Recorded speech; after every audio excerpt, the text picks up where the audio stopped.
marketing. This is fun school, man. We're talking Gallup Real Estate 1.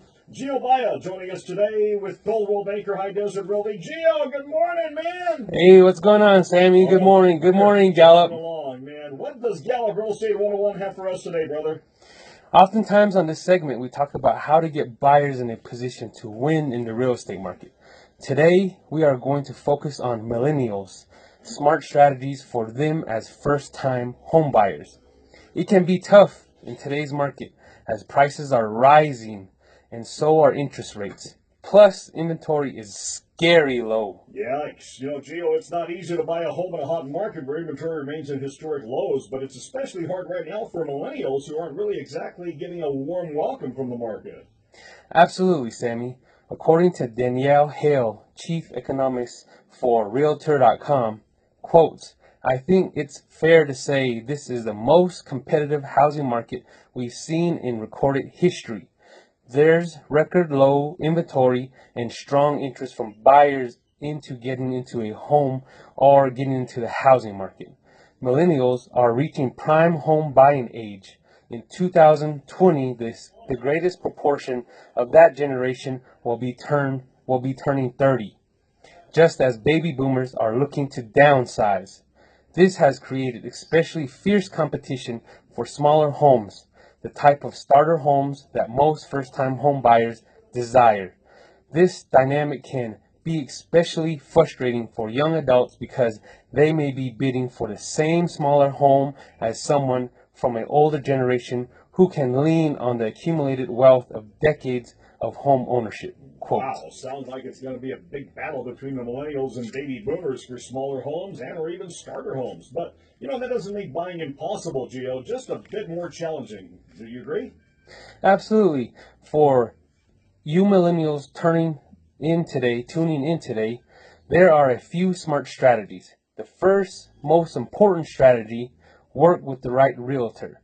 You need a savvy, experienced, and well-connected real estate agent to help you buy a home. And I truly agree with that. Working with the right realtor is always a key, folks. Gio, I'm curious, what is the next strategy? Work on your down payment. You may be competing against buyers who are coming in with an all-cash offer, which you're going to have a hard time standing up to. But there are ways you can make your offer look better. Remember that if it comes down to a multiple offer situation for your home, sellers won't just compare the offer prices. They'll look at your down payment and the terms, and you need to have better terms than the next guy. You may only have 3.5% down, and that may be all you need to qualify for your FHA loan. But that doesn't mean the seller will embrace you. Your down payment is a key part of your offer to present to your seller. The larger the down payment, the stronger the offer. More precisely, the greater the down payment shares of the total purchase price, you're more likely to sell and get accepted. Also, there are assistance programs that take advantage of, such as the National Home Buyers Fund or Hit Up a Relative. If down payment is of concern, a generous relative or a friend can help you by giving you money. However, the money must be a true gift, not a disguised loan, and it must be documented properly through financial statements and a gift letter.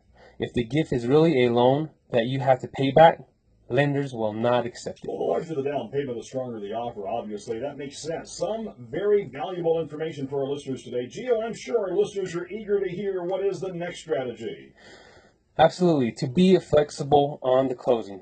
If another potential buyer is insistent on a 30-day close, but you could close earlier, later, and even rent back to the seller if need be, you just might end up with the house you want. Flexibility is key to submitting a winning offer.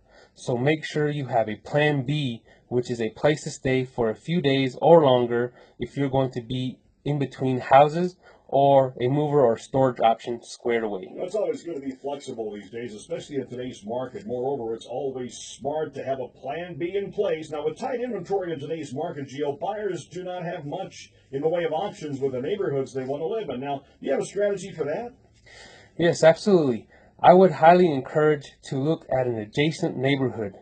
Yeah, You have your heart set on a specific neighborhood, but if it's not just happening, consider the next neighborhood over. Experts say they have great potential upside. And just as you mentioned being flexible with closing costs, it pays to be flexible, especially in neighborhoods too. Now, Gio, I am going to assume that another strategy is to be flexible with a home you choose. Is that correct? Absolutely, Sammy. Consider the worst house on the block. Buying the ugly duckling is the top strategy for investors, and one that can get buyers in the door literally.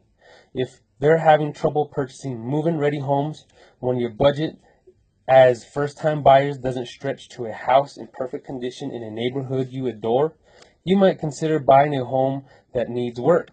A fixer-upper can be a smart investment, particularly if you can buy a property under market value, then increase its value with the right projects. While some home buyers prefer move-in ready homes, they are stuck with the choices the previous homeowner or builder picked for their countertops, fixtures, or floors. Not only do buyers or fixer-uppers get into select the finishes, they also can make sure the work is done the way they want. If you're worried about how you're going to pay for all those renovations, ask your real estate agent or lender about a 203K loan, which rolls renovation funds into a mortgage. An FHA 203K loan, sometimes called a rehab loan, or an FHA construction loan, allows you to finance not one, but two major items: the house itself and the wanted repairs. Because the lender tracks and verifies repairs, it is willing to approve a loan on a home it wouldn't otherwise consider. The loan addresses a common problem when buying a fixer home. Lenders often don't approve loans for homes in need of major repairs. Well, with all this valuable information, it does not sound so intimidating for millennials after all, especially when you choose a great realtor like Gio and the folks at High Desert Realty Coldwell Banker. I'm sure our listeners appreciate the strategies you shared with us today. Any last words, Gio? First and foremost, I want to thank you, Sammy, for having me. I really love sharing this valuable information. Gallup, New Mexico, I love you. Be safe. Many blessings to you and your family. Also, if you need to contact some ninja agents, contact Coldwell Banker High Desert Realty to find the perfect price for you. Our office number is 505-863-4363, and we are located at 917 North Highway 491. You can also contact me directly, the Super Ninja, 505-879-0309. How about that? Super Ninjas, Sal, what do you think, man? Did you do a good job of that? Awesome, yes. Gio, thank you much, man. Best wishes. Have a terrific weekend, Gio.